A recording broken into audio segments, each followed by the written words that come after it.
Good evening, Mr. Brown. Good evening, sir. We have somebody in the audience tonight. Oh, that's Okay, being 6:30, I'm going to bring the March 3rd, 2020 meeting of the Planning Board, Milton Planning Board, to order. First thing on the agenda is public comment. good. Would you like to, or? Yeah. Okay.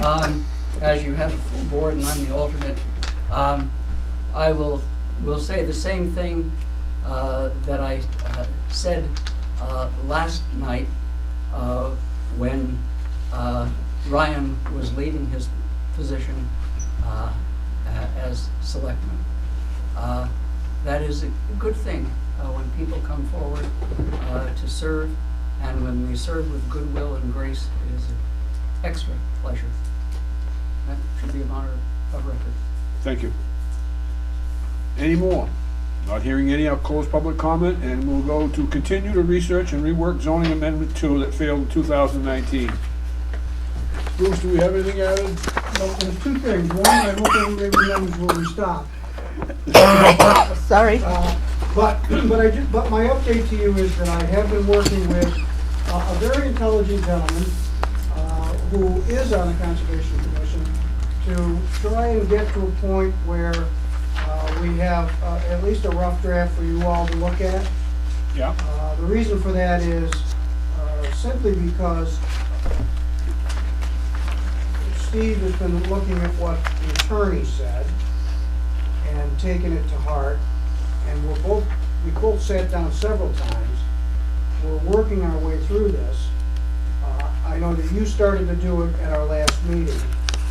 It did take us a long time to get a couple of pages in, and so my suggestion is that you wait on doing this exercise until I bring you a rough draft that moves us beyond whether or not it's legal, and reading the notes that says that the attorney said this is not legal to do, or you should change this, or you should change that. The notes will still be there for you to reference, but I'd like to move the draft along, and obviously you can probably read between the lines. I really would like to have stakeholders in this as well. So stakeholders that are not just on the planning board, but stakeholders that have been on the Conservation Commission, and they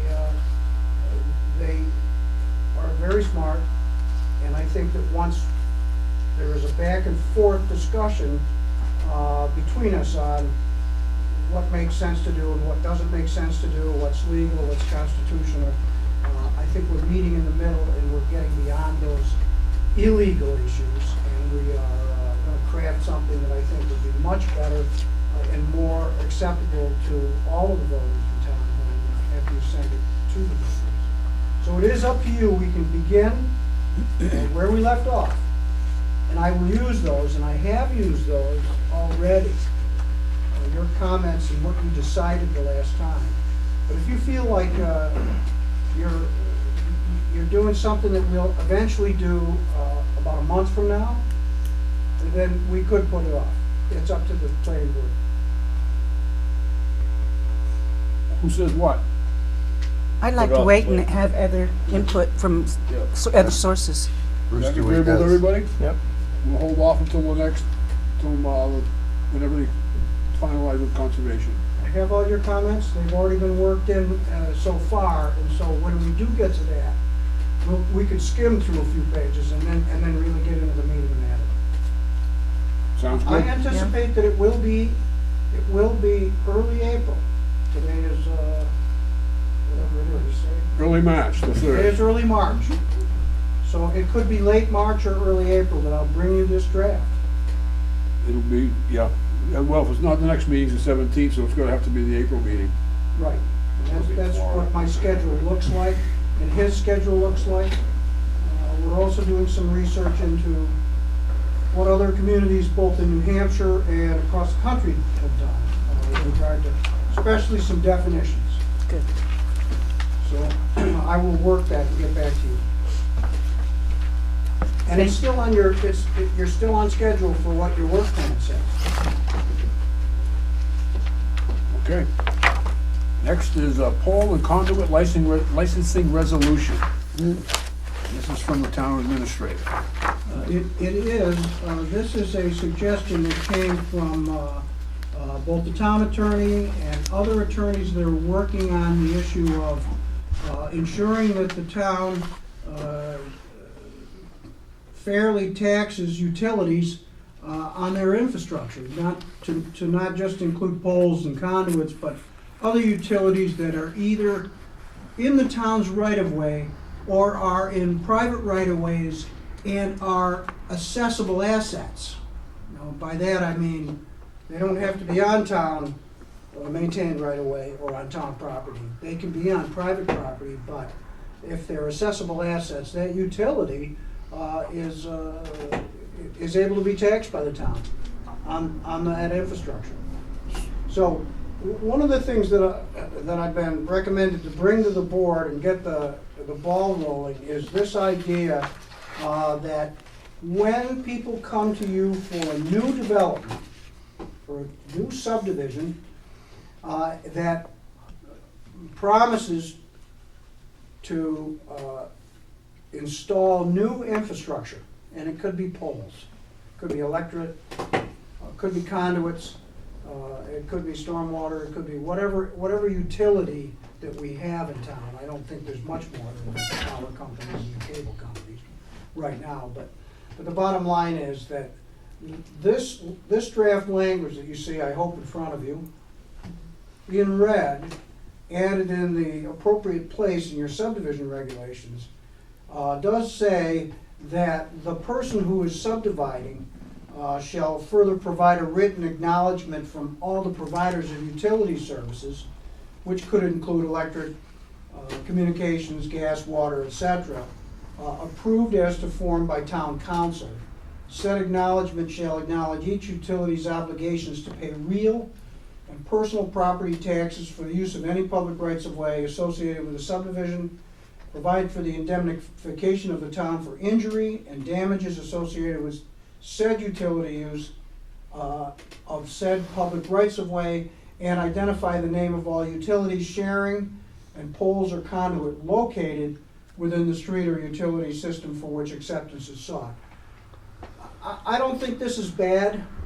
I do think that what's missing here in the language, and by the way, I didn't write it. Yeah.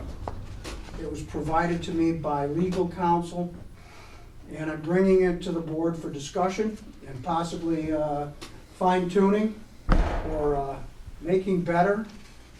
And then we could proceed to finalizing it and then moving it on to a public hearing.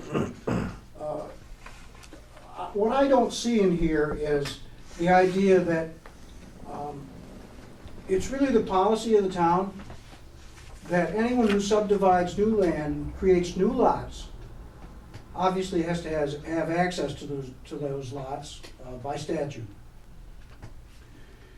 But the access to those lots does not have to be town-maintained roads that get added to the workload of the Department of Public Works. It increases the tax liability across the board for the town. What your subdivision regulations do is say, you can dedicate this right of way, but the town may never accept it. And here's what you do. That's further on in your subdivision regulations. Mainly because private roads that are maintained in perpetuity by a road association in that development makes a lot of sense to try and keep the tax levy down.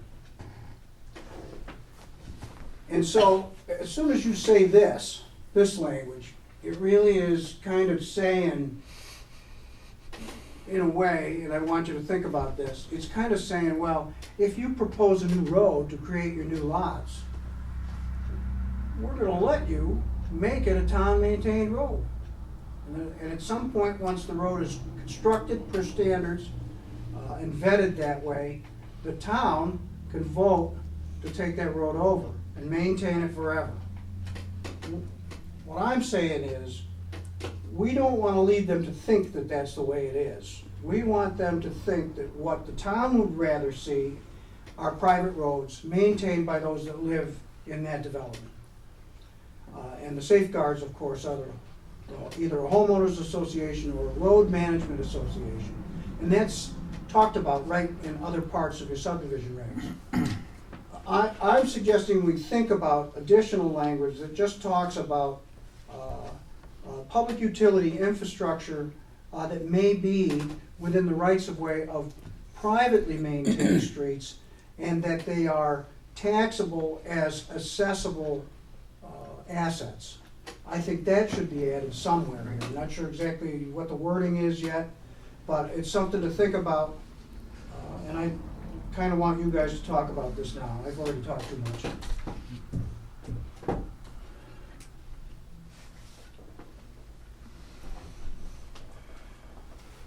I'll answer questions too, because the legal counsel has said that this has to happen for the taxing of this kind of infrastructure to pass muster. So we want to tax the utility companies for putting their assets in for the houses for the builders that subdivide the lots for the houses. Is that right? So the utility company passes on that tax to the owners. This has been done and is being done all across New Hampshire. Yeah? Just a minute, Larry. Because utility companies are crooks. Anybody else on the board for a comment? If not, Mr. Brown. This goes back to the Amaskig Mills water-powered in Manchester, in which the machinery that was used for the direct generation of the products of the company were attached as a property tax and business use revenue stream. Second part of that came from something called the King Ridge ski resort, which is over in Sutton, in which the definition of machinery was extended to the ski lift machinery and poles going up the slope, and the whatever they call that, Roped off at the time. the drum, Yeah. the power drum, was also a taxable real estate. And so it started out as a revenue stream enhancement. Thank you. But now, what you just brought up with private roads and that, this wouldn't apply to. Well, that's what I thought. And I've been schooled on that. The answer, I guess, is that because the utilities have these, I suppose, assets, poles, conduits, and other things, other manholes, whatever they are, wherever they go, if they're for the public, regardless if they're on a private right-of-way, I guess they are assessable assets. I mean, trying to use the right terminology here. But in my mind, it is two different things. Because everything here says public way. That's right, and that's the language that I was given by legal counsel. Again, this is not anything that I prepared. I had to be convinced that our subdivision regulations actually need to be appended with this. But I also was instructed to bring it to you so that we could do it. And in the end, we're all gonna pay for it anyway. Whatever we gain in taxes is gonna be put back on our utility bills. You think? I know. Well, I just have to pay for closed coal buildings for no reason. So you're talking the electric, telephone, cable? Gas, Depending on who water. owns the poles or the conduits or other infrastructure assets. The answer is, it could be any of those. I mean, right now, I don't believe that we have. We don't have any gas, water. The water infrastructure is a village district. Or actually, I'm sorry. Yes, it is. It's a village district here, so that's not taxable, because they're not taxable. So the answer is, right now, it's just electric, telephone, cable, telecommunications. So if you said the public right of way, you could say public/private?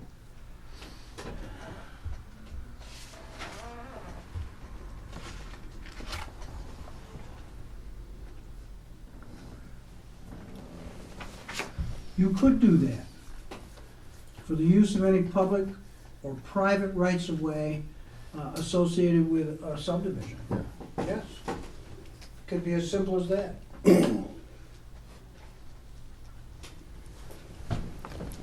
Go ahead. Where it's a public utility, if it's a right-of-way anyway, isn't it gonna be considered a public right-of-way if you have a right-of-way for the public utility to be on? That's a difficult question to answer. When, I believe that the legal instrument that creates that private right-of-way probably has to say that public utilities have the right to be there. But isn't all this saying here is you're basically saying you're able to tax any public utility? For the Really, poles. for the poles, it doesn't really, Conduits and the infrastructure, yes. How would you have written it, Bruce? We'll change it. I wish you hadn't asked me that question. Well, it's not right now. I don't think we're gonna make a decision on this No, that's tonight, not my but point. I think my point is that the legal counsel has said that we should do this. I'm just your town planner. I know, I'm not an attorney. but maybe. Does he I- give I reason can- why? I can see the expression on your face. You know you can tweak it. Well, I think we can tweak it a little. We can tweak it to include the taxable assets that are on private right-of-ways for lots that are created, subdivided in Milton. I mean, we got, I think that the board has to get beyond the idea of taxing the poles. It's a foregone conclusion in New Hampshire. It's happening all over. Yeah. Milton is probably last to the water trough on this one. But they're moving forward with it. So if somebody was to put in a development up off of Elm Street Mhm. where water and sewer are up there, aren't they? Yes, And they could tap into that. they would have to extend it a little bit, and then they would have to extend it up onto their property, yes. But that's still, the water and sewage wouldn't be taxed because it's a town thing. Yes, it would not be taxed, Right. correct. So we're only talking the Eversource and Yep. Metrocast or Atlantic Cable or whatever Yes. it's called, yeah. Yep, that's right. That was a tax on the pole.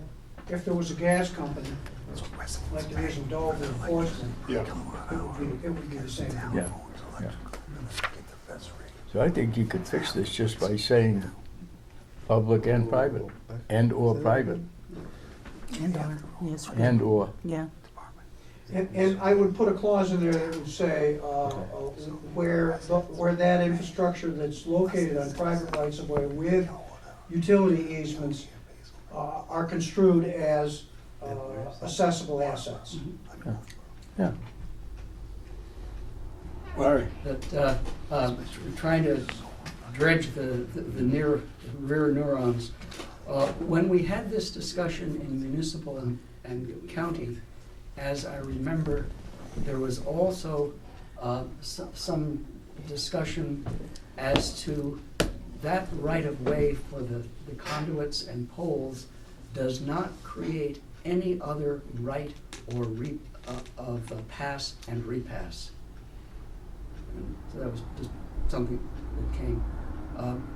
But just for myself at the moment, the difference is that every single utility bill gets one drop of water, and the town gets a full glass of water from the income for its town budget. So that's the trade-off.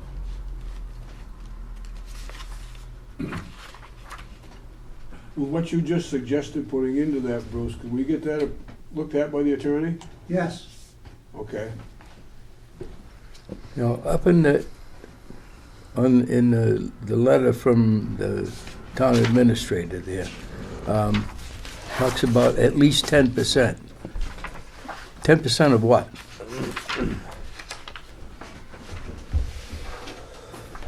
Ten percent of the cost of such improvement for a period of 2 years.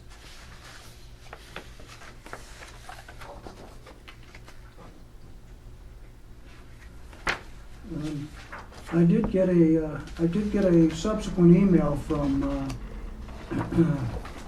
from the attorneys on this that you did not get. It was long and dry and not able to be understood by even me, so I didn't pass it on to you. They are not suggesting in this email, the town administrator is not suggesting by this email that we add the stuff that's not highlighted in yellow, because you already have that in your subdivision regulations. And that's a typo. I don't want to get off the subject too much, but this first paragraph, you already address it. And I think in better language in your own subdivision regulations, what they're saying is that all of this stuff, the streets and the utilities and the stormwater infrastructure, has to be built, and until it's built, you have to give us a surety bond, and the surety bond has to be in the amount of 110% of the cost. So you can see there's a typo there. I saw that right away. Okay. It really should say which shall be in the amount of at least 110% of the cost of such improvement, and for a period of 2 years to be payable to the town if the subdivider, the developer of the subdivision, has to correct any deficiency in constructing all that infrastructure. That's what that's about. You have the same thing in yours, and yours is written right. Okay, but, all right. Okay. Yeah, you But already the- have, the- you already the- have that. Yeah, I mean, as far as the utilities is concerned though, the subdivider, all he does is say, hey, come and put in, give us power, Mhm. right? Yeah, So, that's correct. So, so the telephone poles and that wouldn't be part of that 110%, no, not at all. no, okay. One of the goals here one of the goals that I can see is having a record of the actual poles and conduits and infrastructure to make it easier on the assessor. That's one of the goals here. I think the other goal is that they would provide some kind of an indemnification that we don't get right now. So I've been told that's important, and so that's why I'm bringing it before you. So does Eversource pay for every pole that we have in town? They will someday, yes. I don't have the facts on when that's gonna happen.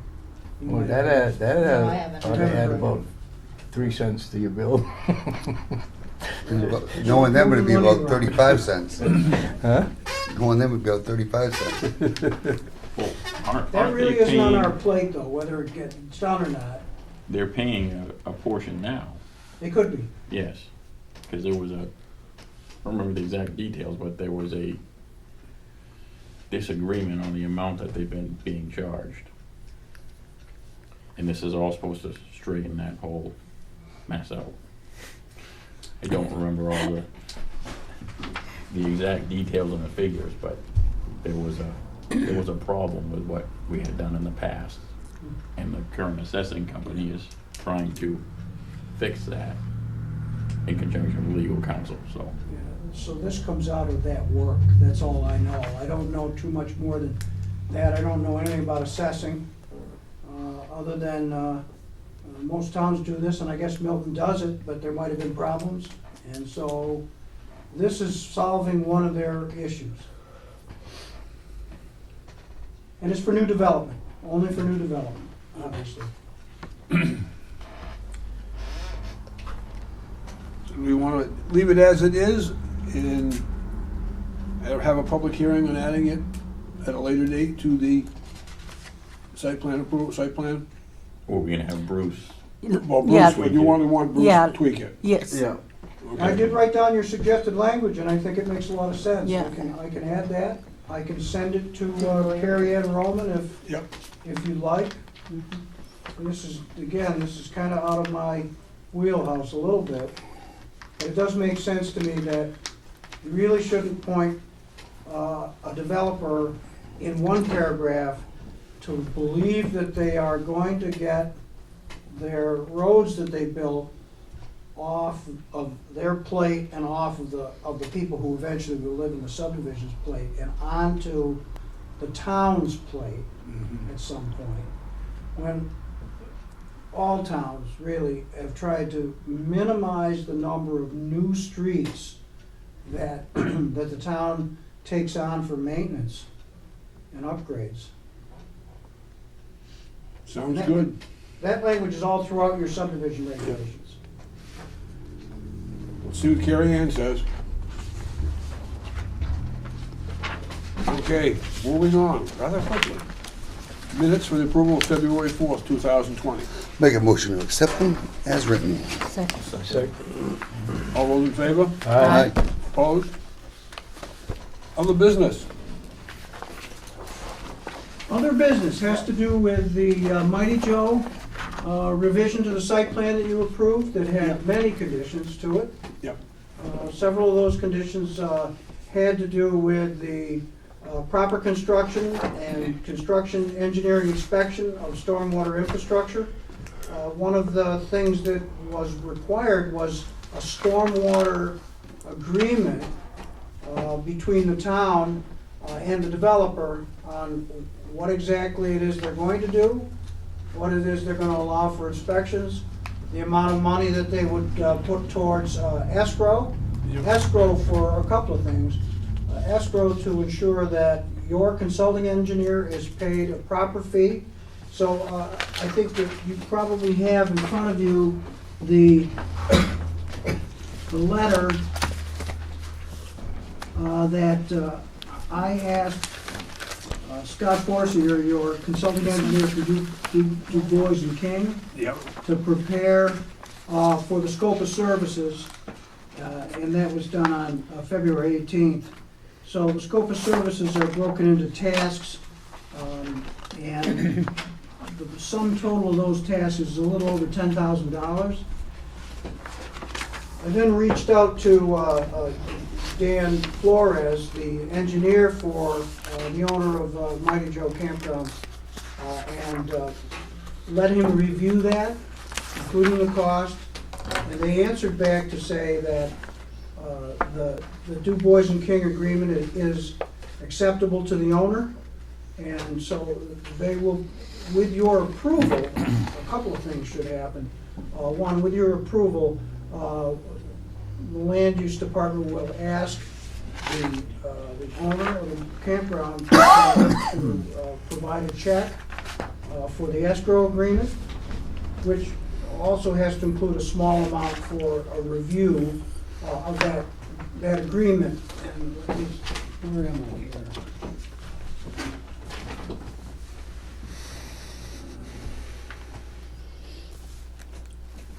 That was condition 3.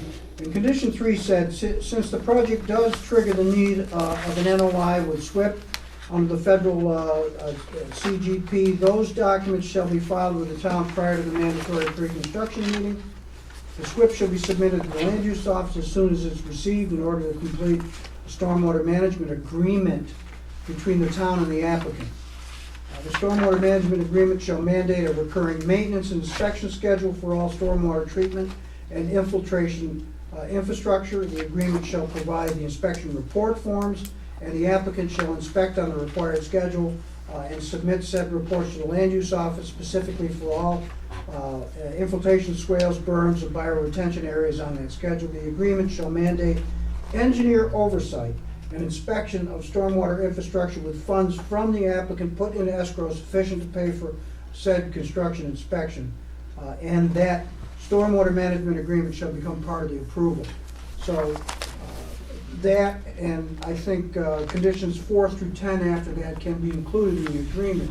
So the preparation of the agreement has been put on Dan Flores to prepare the draft, and then your consulting engineer, Scott Borzier, will review it, make any required changes, and then we'll bring that agreement back to the board. What I'm asking for tonight is your approval for the chair to sign this agreement work for your consulting engineer to do the construction inspection of all stormwater and infiltration infrastructure for the project. At no cost to the town, knowing that the applicant's engineer has gone to the applicant and they're on board with this. There needs to be a dollar sign in front of 10,000.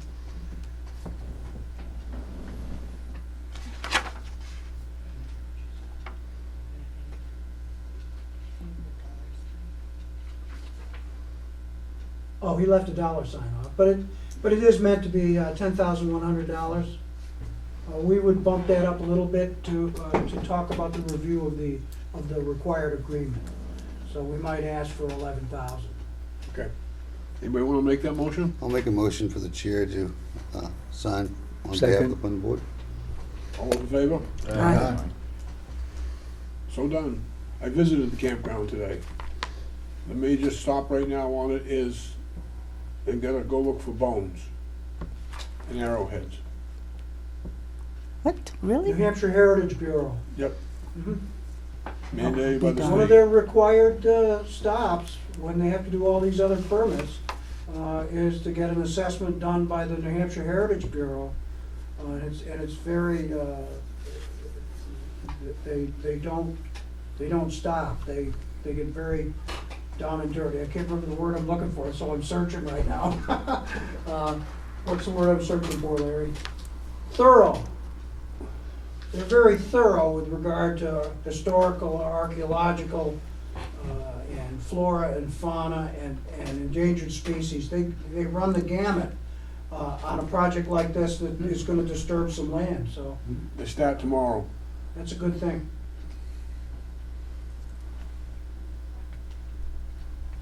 Did the town planner also want stiff-necked and prissy? I always welcome any good proactive stuff. Okay, all right. Any comments, Bruce? Yeah, the only comment I have, Mr. Chairman, is that I've been working with the state lately to move the townhouse bridge project forward, or at least to find out where the sticking points are. As the board knows, the original schedule that had been hammered out on our signed municipal agreement, and Ryan knows about this, is that we did agree to what the town of Milton is going to pay, and our agreement kind of doesn't talk about the nuts and bolts or the intricacies of the main share, which is 50% of the cost of the project. The schedule that had been told to me, really, the most important date was fall of 2020 for bids to go out. That's been slipped now to June 1st of 2023. And Why? I believe that it has to do with the fact that the state of New Hampshire has yet to sign an interstate agreement with the state of Maine, and Maine can't do that because Maine is having an issue with obtaining the local share funding from the town across the river. And I have several questions into the state with regard to whether or not the project can move forward if manna from heaven fell and paid the 5% share that the town across the river may or may not either pay or decide until June, and whether that's even possible for Maine and Hampshire to come to an agreement, and then we would move forward. So that's a very fundamental question that needs to be answered. and then exactly what is that share amount. So I'm working it. I have questions out, I don't have answers in. It does take DOT quite a while to craft answers sometimes. Total up on the main side? So that's that one. What's the The status final thing of, I wanted to tell you Mike's all was place that Right. all of the town staff is working on the requirements that we're behind on for the small MS4 permit. It's municipal separate stormwater sewer systems. It's called the small MS4. And there are several things that I'll be bringing to the board through 2020 that would be changes to your site plan and your subdivision regulations with regard to stormwater management, stormwater program review,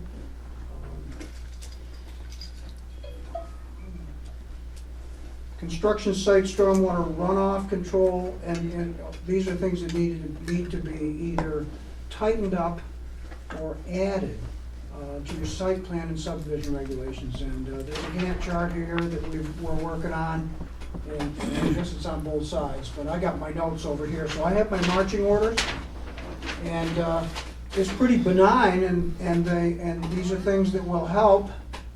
The thing that's been in the news, which is the Great Bay nitrogen loading permit that all of the towns, cities that are in the Great Bay estuary that have sewage treatment plants have to abide by. It's still a draft permit right now, as you probably have read in the newspaper. Some of the larger cities are balking at doing that because of possibly non-scientifically obtained loading thresholds and non-adaptive compliance. But the bottom line is that the town administrator and I attended a meeting today in Rochester with all the communities and representatives of each congressional and Senate delegation. They heard what we all had to say, mostly Rochester and Dover and Exeter, but they heard what everyone had to say that was at the table, and that delegation is going to meet with the US EPA next week to see if they can at least initiate a scientific third-party peer review of what the EPA and the DES are mandating that all the communities, including Milton, that has a sewage treatment plant do in the near future with regard to reducing nitrogen loading into Great Bay. They're not talking about phosphorus or anything else or sediment. They're talking about nitrogen.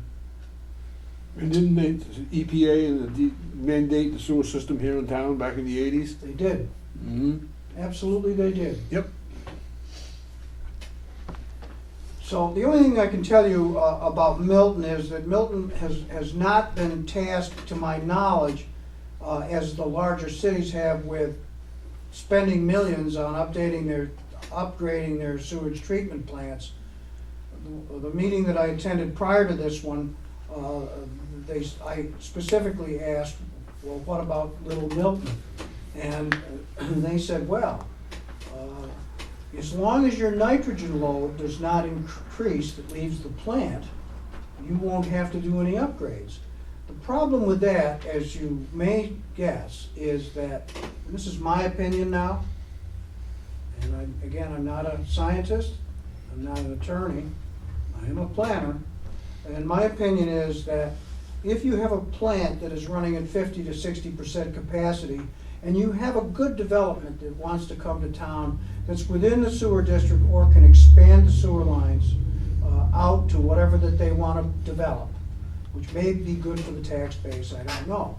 But what happens is that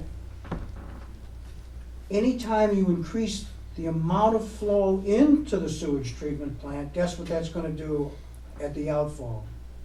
It's going to increase the nitrogen. So the bottom line is that you are stuck in stasis now with regard to development that may use your sewer utility. And to get that development, somebody would have to pay to upgrade the plant at that point.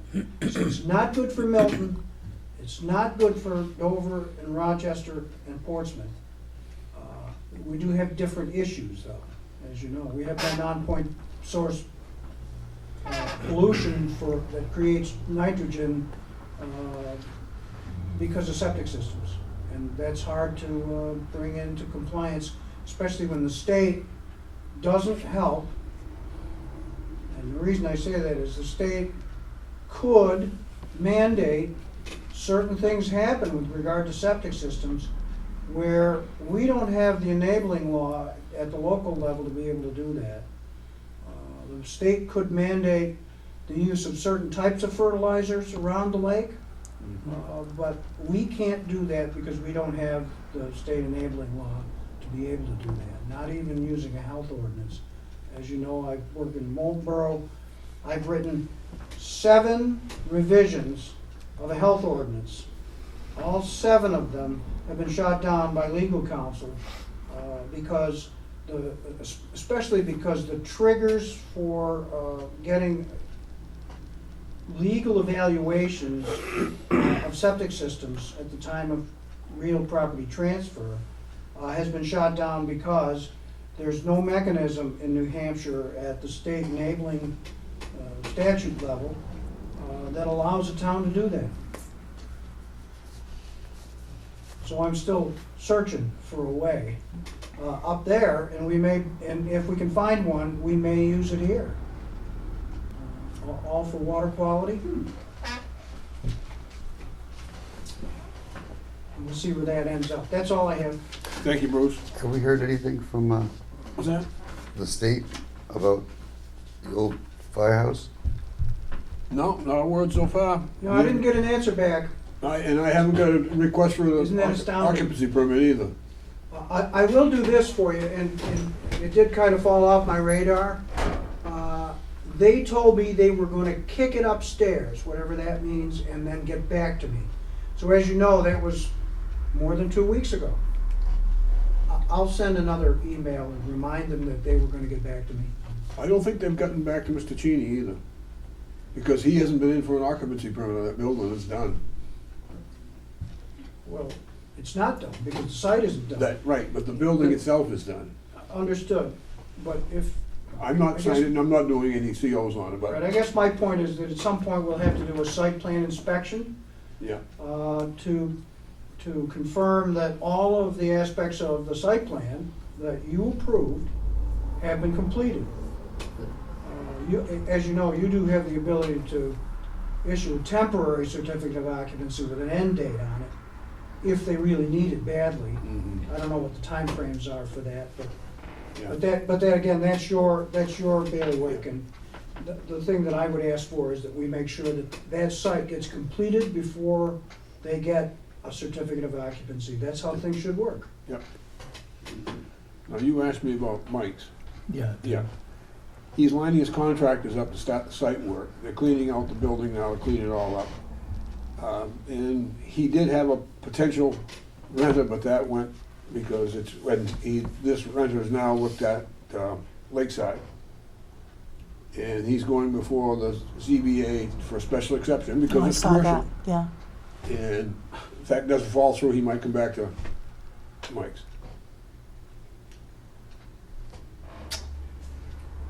That's all I got. I noticed they put the canopy over the pump area Yep, on Oh, yeah. 75. yep. And they came in today and their sign, their mobile sign that was gonna be out by the road was in the state right of way. And they wanted nothing to do with the state, so they wanted, he's gonna send me a revised, place where the sign's gonna be moved to 5 feet inside the property line, Right. just to stay away from the state. He said, God knows how long it'll take them to make up their mind on that. Is there a guesstimation when that's gonna be done? I'm not gonna say anything, I have no idea. Okay, only one thing left on the agenda, gentlemen. I would like tonight to make the motion to adjourn. Second. Nice, very nice, All those in favor? Aye. Well done, Peter. very nice. You do listen, oh God, what's he gonna start now? So we got a nice little handbook, huh? I didn't get any.